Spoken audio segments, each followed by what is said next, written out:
Russia ഇറങ്ങി അമേരിക്കയെ ചാരമാക്കാൻ.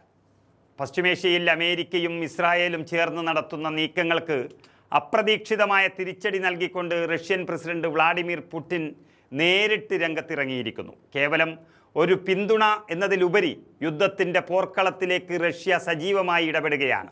ഇറാനെ ഒതുക്കി തീർത്താൽ തങ്ങളുടെ അടുത്ത ലക്ഷ്യം ക്യൂബയായിരിക്കുമെന്ന് ലോക പോലീസായ അമേരിക്ക ഇതിനോടകം തന്നെ പ്രഖ്യാപിച്ചു കഴിഞ്ഞു. അവിടേക്കാണ് 4 അറബ് രാജ്യങ്ങളെയും ഫോണിൽ വിളിച്ചുകൊണ്ട് റഷ്യ ഇറാനോടൊപ്പം ചേരാൻ ഇറങ്ങിത്തിരിക്കുന്നത്.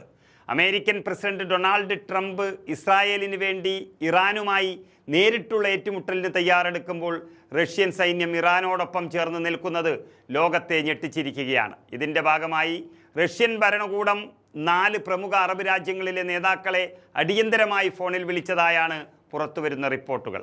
അമേരിക്കയുടെ നീക്കങ്ങളെ പ്രതിരോധിക്കാൻ ഒരു വലിയ സഖ്യം രൂപീകരിക്കുകയാണ് റഷ്യയുടെ ലക്ഷ്യം. റഷ്യക്കൊപ്പം ചൈനയും ഉത്തര കൊറിയയും അണിനിരക്കുന്നതോടെ ഇതൊരു വമ്പൻ സൈനിക സഖ്യമായി മാറുകയാണ്. ഇവിടെയാണ് ഉത്തര കൊറിയൻ പ്രസിഡന്റ് കിം ജോങ് ഉന്നിൻ്റെ വെല്ലുവിളി പ്രസക്തമാകുന്നത്. ഇറാനെതിരെ അമേരിക്ക നീങ്ങിയാൽ ഇറാൻ ആവശ്യമായ ആണവായുധങ്ങൾ തങ്ങൾ നൽകുമെന്നാണ് അദ്ദേഹം പ്രഖ്യാപിച്ചിരിക്കുന്നത്. മുൻപും പിന്നും നോക്കാതെ ലക്ഷ്യം മാത്രം മുന്നിൽ വെക്കുന്ന ഉത്തര കൊറിയയുടെ ഈ നിലപാട് ലോകത്തെ തന്നെ നശിപ്പിക്കാൻ പോകുന്നതാണ്. അവിടെ ലോക പോലീസിനെ കൊണ്ട് ഒരു ചുക്കും ചെയ്യാനാവില്ല എന്നതാണ് വാസ്തവം. സത്യത്തിൽ ഇസ്രായേലിന് വേണ്ടി യുദ്ധത്തിനിറങ്ങി അമേരിക്ക ഇപ്പോൾ വലിയൊരു പ്രതിസന്ധിയിലാണ്. ഇന്നിപ്പോൾ ഇറാൻ തിരിച്ചടിക്കുന്നത് മുഴുവൻ അമേരിക്കയെ ലക്ഷ്യം വെച്ചുകൊണ്ടാണ്. സ്വന്തം സൈന്യത്തെ നേരിട്ടയച്ചാൽ അത് എക്കാലത്തേക്കുമുള്ള ദുരന്തമായി മാറുമെന്ന് മനസ്സിലാക്കിയ ട്രംപ് ഇറാനുമായി ഒരു കരയുദ്ധത്തിന് കുർദുകളെ ഇറക്കാൻ തീരുമാനിച്ചിരിക്കുകയാണ് ഇപ്പോൾ. അല്ലെങ്കിൽ സ്വന്തം സൈന്യം ശവമഞ്ചങ്ങളിൽ മടങ്ങിയെത്തുന്നത് കാണേണ്ടി വരുമെന്നും അത് അമേരിക്കൻ ജനതയുടെ തന്നെ വലിയ പ്രതിഷേധത്തിന് കാരണമാകുമെന്നും ട്രംപിന് നന്നായി അറിയാം. അതുകൊണ്ടാണ് അമേരിക്ക നേരിട്ടുള്ള ഏറ്റുമുട്ടലിൽ നിന്നും ഒഴിഞ്ഞുമാറാൻ ശ്രമിക്കുന്നത്. അമേരിക്ക മനഃപൂർവ്വം ഇറാനെ പ്രകോപിപ്പിക്കുകയാണെന്നാണ് പുറത്തുവരുന്ന വാർത്തകൾ വ്യക്തമാക്കുന്നത്. മധ്യേഷ്യയിൽ തങ്ങളുടെ അധിനിവേശം ഉറപ്പിക്കാൻ ഇറാനെ പ്രകോപിപ്പിച്ച് യുദ്ധത്തിലേക്ക് വലിച്ചിഴയ്ക്കുകയാണ് അമേരിക്കയുടെ തന്ത്രം. എന്നാൽ ഈ പ്രകോപനങ്ങളെ നേരിടാൻ റഷ്യയും ഇറാനും സഖ്യകക്ഷികളും സജ്ജമായി കഴിഞ്ഞു. എണ്ണക്കപ്പലുകൾക്ക് നേരെയുള്ള ആക്രമണങ്ങളും സൈനിക വിന്യാസവും ഈ യുദ്ധത്തിൻ്റെ ഗതി മാറ്റുകയാണ്. റഷ്യയുടെ ഈ പോർവിളി കേവലം വാക്കുകളിൽ ഒതുങ്ങുന്നതല്ല.